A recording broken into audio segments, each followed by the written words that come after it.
আসসালামু আলাইকুম রহমতুল্লাহ। দাখিল পরীক্ষার্থীরা, তোমাদের কাওয়ায়েদ যাচাইতে আসার মতো আরেকটা কাওয়ায়েদ যাচাই নিয়ে উপস্থিত হয়েছি। সেই কাওয়ায়েদ যাচাইটা হচ্ছে, প্রশ্নে বলা হচ্ছে কি, আগে আমরা সেটা দেখি তারপরে সলভ করব। প্রশ্নে বলা হচ্ছে যে তুমি গায়রে মুনসারিফ বের করো, অর্থাৎ এই বাক্যগুলোর মধ্যে যে শব্দগুলো গায়রে মুনসারিফ সেটা বের করো।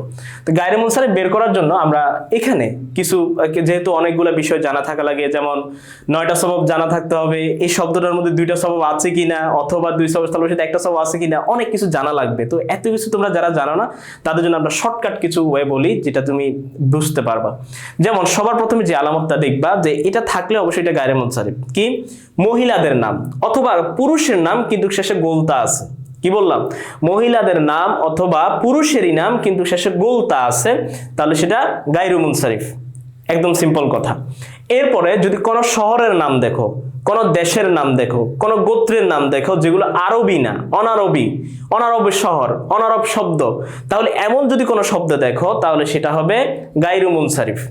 আচ্ছা, এরপরে যদি এমন নাম দেখো যেটা শেষে আলিফ নুন অতিরিক্ত আছে, তাহলে ওইটা হবে গায়রে মুনসারিফ। এরপরে তোমাদের জন্য যেটা মনে রাখতে হবে যে নবীদের নাম, নবীদের যতজন নবী আছেন তাদের মধ্যে 6 জন নবীর নাম শুধুমাত্র মুনসারিফ, আর বাকি সকল নবীর নাম গায়রু মুনসারিফ। সেই 6 জন নবীর নাম কি কি দেখো, খেয়াল করো। সালেহ, হুদ, লুত, মুহাম্মদ, শুআয়ব, নূহ। এই যে 6 জন, এই 6 জন নবীর নাম শুধুমাত্র মুনসারিফ, মানে এইগুলা মুনসারিফ হবে। এগুলা কি? মুনসারিফ। বাকি সবগুলা গায়রু মুনসারিফ। বাকি সবগুলা কি? গায়রু মুনসারিফ। তার মানে এছাড়া বাকি যত নবীর নাম বলবো এটা গায়রু মুনসারিফের অন্তর্ভুক্ত। আচ্ছা, এবার আসেন সবার শেষে যেটা বলবো, যদি খেয়াল করেন, আমি বারবার বলতেছি, যদি দেখেন শেষে আলিফে মাকসুরা আছে, মানে খাড়া আলিফ আছে, তার আগে 3টা হরফ আছে, তার আগে কি 3টা হরফ আছে, অথবা শেষে যদি আলিফে মামদুদা দেখেন, মানে হচ্ছে খালি আলিফের পরে যদি হামজা দেখেন, এমন যদি দেখেন এর আগে যদি 3টা হরফ থাকে, তাহলে ওইটা গায়রু মুনসারিফ। ওইটা কি? গায়রু মুনসারিফ। যেমন আপনি খেয়াল করেন, এই যে হামরাউ, এখানে খেয়াল করেন, এই যে এটা খালি আলিফ, এরপর হামজা আছে, এটাকে আলিফে মামদুদা বলে। তাহলে এই আলিফে মামদুদাটা এর আগে দেখেন তো 3টা হরফ আছে কিনা, এই যে আছে কিনা, আছে, তার মানে এটা গায়রু মুনসারিফ।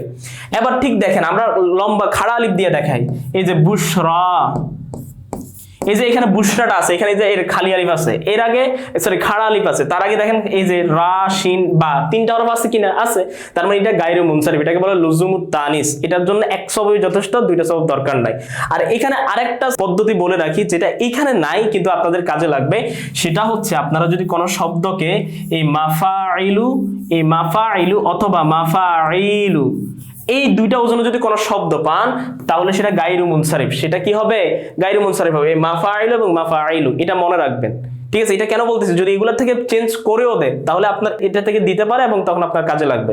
আচ্ছা, আমরা তো নিয়ম সবগুলো শেষ করলাম, এবার আসলে আমরা এখান থেকে সলভ করার চেষ্টা করি। জাআত যায়নাবু ইলাল মাদ্রাসা, এখানে এই যে জয়নব, এটা কিন্তু মহিলার নাম, এবং আমরা বলছি যে মহিলার নাম এটা গায়রু মুনসারিফ, তার মানে আমাদের এখান থেকে জয়নবটা গায়রু মুনসারিফ, আর এখানে কোনো গায়রু মুনসারিফ নাই।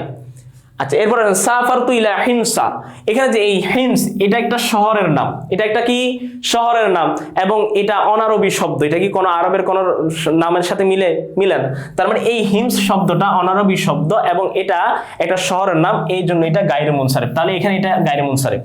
এরপরে আসেন রাআইতু আদনানা ফিস সফফি, এই যে আদনানা, এই আদনানা এটা ব্যক্তির নাম না? ব্যক্তির নাম, সাথে এই যে আলিফ এবং নুন অতিরিক্ত আছে, এই জন্য এই শব্দটা এখানে গায়রু মুনসারিফ। এই নিয়মগুলো আমি বলে ফেলছি, একটু জাস্ট মিলাই নেবেন। এরপরে সাল্লামতু আলা হামজাতা ওয়া জাকারিয়া, এই যে এখানে খেয়াল করেন, হামজাতা এটা কিন্তু ব্যক্তির নাম, পুরুষ, কিন্তু শেষে গোলতা আছে কিনা?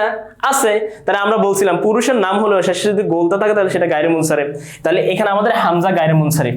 আবার খেয়াল করেন, এখানে জাকারিয়া শব্দটা আছে, এই জাকারিয়া এটা নবীদের নাম, তাই না? এখন এই নবীদের নামের ক্ষেত্রে আমরা বলছিলাম 6 জন নবী ব্যতীত বাকি সকল নবীর নাম কি? গায়রু মুনসারিফ। এই জাকারিয়া 6 জন নবীর নামের মধ্যে পড়ে না, সুতরাং এইটা গায়রু মুনসারিফ। তাহলে এখানে আমরা 2টা শব্দ গায়রু মুনসারিফ হয়েছে, এটা পেলাম এবং এটা পেলাম। এরপরে সবার শেষে ফারিহাত বুশরা বিনাজাহিহা, ঠিক আছে? এখানে বুশরা, এই যে খেয়াল করেন, এই যে খাড়া আলিফ আছে কিনা? আছে। এর আগে রা, শিন, বা আছে কিনা? 3টা হরফ আছে, তার মানে এটা লুজুমুত তানিস, এই শব্দটা গায়রু মুনসারিফ। ঠিক আছে, তো আমরা আশা করছি তোমরা এটা সলভ করতে পারবে ইনশাআল্লাহ। পরীক্ষায় আসলে সবাই একটু ভালো করে এটা সলভ করে নাও, এবং যে নিয়মগুলো বলছে এগুলো যদি তোমার মাথায় থাকে তাহলে এগুলোর বাহিরেও যদি কোনো বাক্য দিয়ে যদি তোমাকে প্রশ্ন করে তুমি এটার উত্তর করতে পারবে ইনশাআল্লাহ। তো সবাই ভালো করে প্রস্তুতি নাও, দেখা হবে পরবর্তী ভিডিওতে। আসসালামু আলাইকুম ওয়া রাহমাতুল্লাহি ওয়া বারাকাতুহু।